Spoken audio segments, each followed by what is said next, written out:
ఈ వ్యక్తి యుద్ధకాలంలో ఉపయోగించే ఒక పాత ఖడ్గాని కనుగొన్నాడు. అతను దానిని ఒక రత్నంలా చూసి తన చేతిలో గట్టిగా పట్టుకున్నాడు. హఠాత్తుగా అతనికి ఎవరో పిలిచినట్టు అనిపించింది. అతని శరీరం స్వయంగా ముందుకు కదిలింది. అంతలో కారు అతన్ని గుద్దింది. కానీ ఆ వ్యక్తికి ఒక గాయం కూడా కాలేదు. పిచ్చివాడిలా నడవడం కొనసాగించాడు. అతను ఎక్కడికి వెళ్ళినా జీవులన్నీ చనిపోతున్నాయి.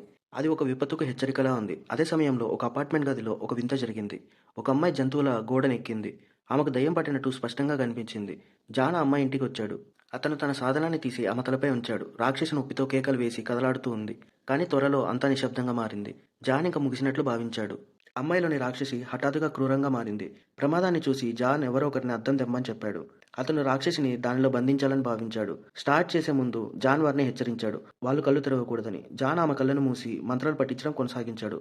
కానీ అందులో ఒక వ్యక్తి ఆసక్తితో కళ్ళు తెరిచాడు. అతని సెకండ్లో ముసలివాడిలా మారిపోయాడు.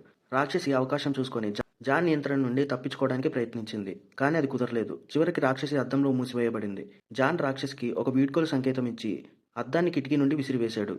అది పగిలిపోయింది. రాక్షసి నాశనం అయిపోయింది. అమ్మాయి సాధారణ స్థితికి తిరిగి వచ్చింది. జాన్ అలసిపోయి నిలబడ్డాడు.